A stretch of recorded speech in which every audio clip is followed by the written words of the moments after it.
A few days ago, I published a cinematic drone video of an African city. The city is called Eldoret, and I got a lot of DMs via Instagram and Twitter. Hopefully, by the end of this video, you'll be able to shoot epic drone videos like this.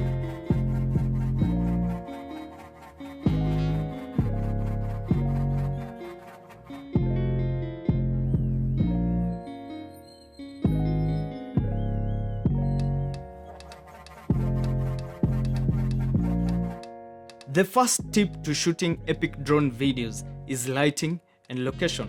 Just like photography, the perfect time to shoot epic drone videos is during sunset or sunrise when the sun is below the horizon. The lighting is not harsh, hence you are able to compensate with your shutter speed and also have a lower ISO. This way you're going to get a crispy, sharp video that you are able to use in your films.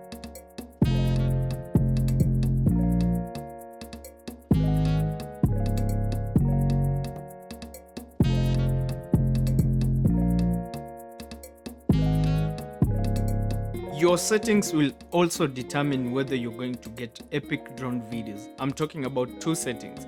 The first one is the slow motion movement. This enables you to have a cinematic film.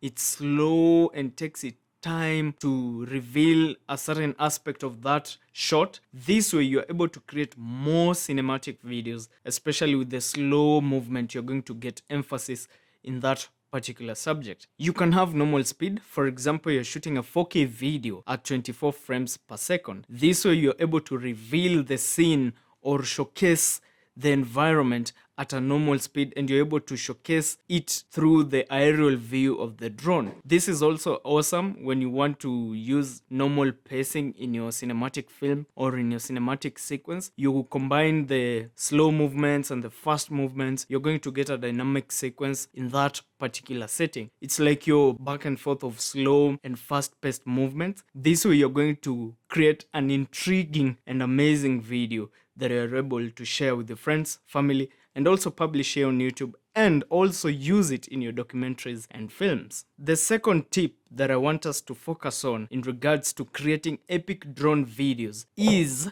your drone movements. The first movement we are going to talk about is the reveal shot. It's so ideal, especially when you want to open a sequence of your film or a certain sequence of a certain location. When you want to reveal that scene and to tell a deeper story and to engage your viewer with what you're trying to film. In this particular scenario, you're able to reveal that shot and your viewer is going to be intrigued and excited to watch more of what you're trying to film. The orbit shot. This is a popular shot, especially in the Hollywood films. This particular shot, it's just a full circle motion of what you're trying to film. It is such an interesting shot, and it's also dynamic. It creates emphasis. Depending on where it has been used, it can create tension or trigger a certain emotion that the director or the filmmaker wants to portray or deliver with that particular sequence. These kind of shots are really interesting, and they create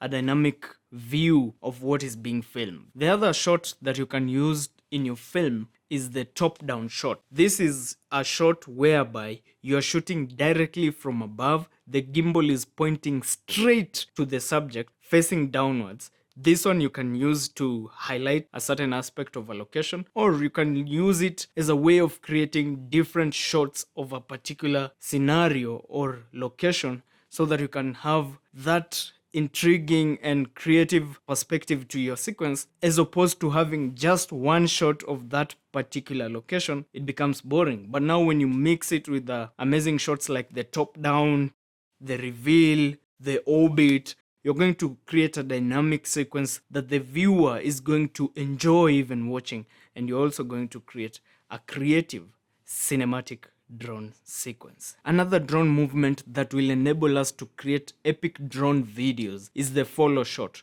or the tracking shot. For example, if you're tracking an athlete, when they're running, the drone is able to track and follow them through the mountains, the meandering of the road. So you're going to have a dynamic and creative shot, especially in those fast-paced scenarios. Like, for example, maybe you're tracking a racing car or an athlete or a footballer, they're moving, they're making some fast-paced actions, you're not able to track that with your own hand. So you're going to set your controller in such a way that it can be able to track, and you're going to follow through with your joystick slowly. And this is so important, especially for YouTubers and content creators also. You're able to set your drone to track you, and you're able to move, so it appears as if there was somebody else in that scene who was tracking you with the drone. But in real sense, you set it to track mode, and then it was tracking you as you were climbing a mountain, as you're just walking around creating your content. Another drone movement that will enable us to create epic drone videos is the dolly sideways. This simply means you're just moving like this, sideways and sideways. Personally,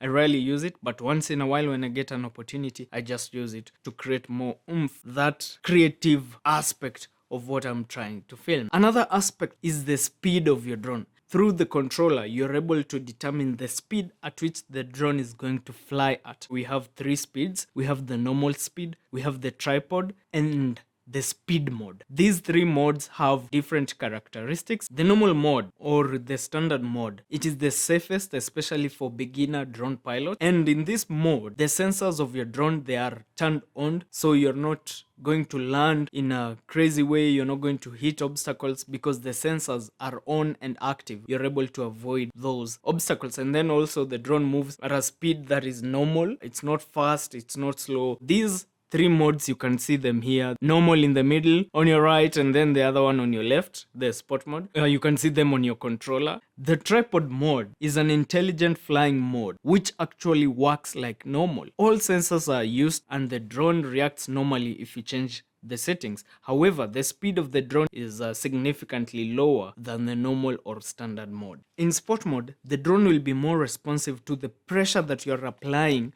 on the drone sticks. The responsiveness is so sharp. If you apply too much pressure, it's going to move at a fast paced speed. If you're applying slow pressure, it's going to move at a slower speed. Even small stick control movements will produce a larger effect in flight directional changes than in other standard flight modes like the normal and the tripod mode. The drone will also be faster and is the only way for any DJI drone to achieve maximum speed.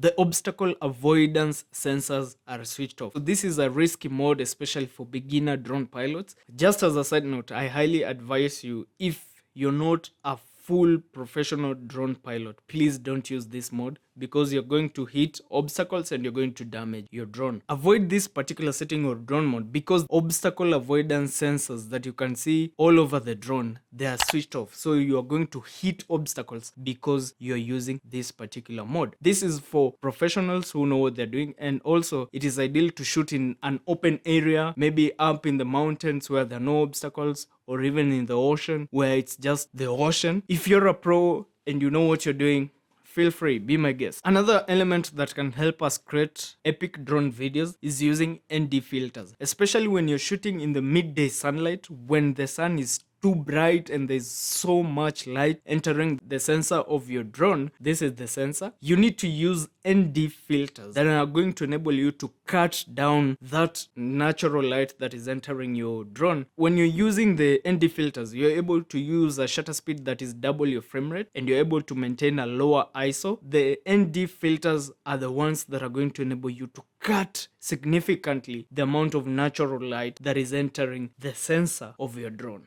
Depending on your needs, you can invest on ND filters from third-party suppliers. Let me know in the comment section down below if you want me to create a follow-up video and showcase how I edit drone videos. Another important tip is being gentle with your joysticks. Don't be because any small jittery movement is going to interfere with your shot. Apply smooth movements slowly, so that you can have a smooth cinematic shot. Avoid jumpy shots. The joysticks have been calibrated well, so you don't need to be rough. Be gentle, cruise nicely, and create cinematic videos that are going to impress the viewer. Another tip that is going to enable us to create epic drone videos is composing your shot. Please take your time and compose a shot that is going to be enjoyable to watch and a shot that is going to wow the viewer. So take your time to compose that shot. Just like in photography, we take time to compose a frame so that we can tell a better story. Most drones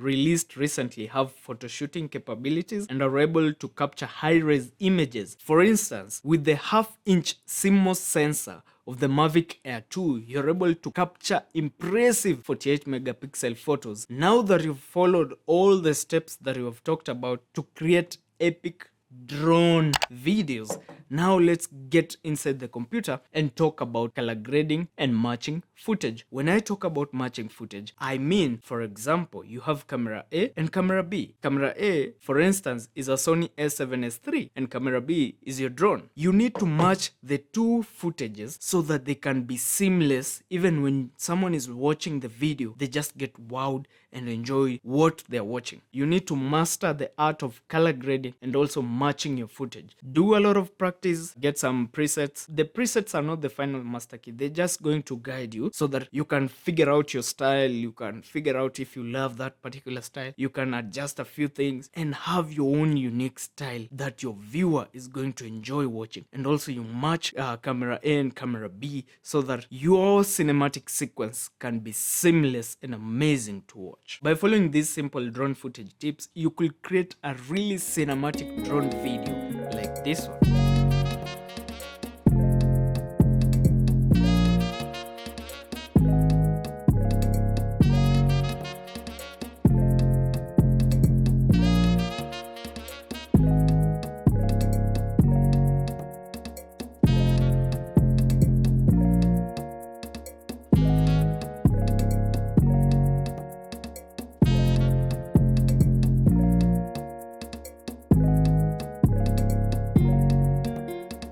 I have attached a drone sequence which I created using the drone videos that you have seen in this video.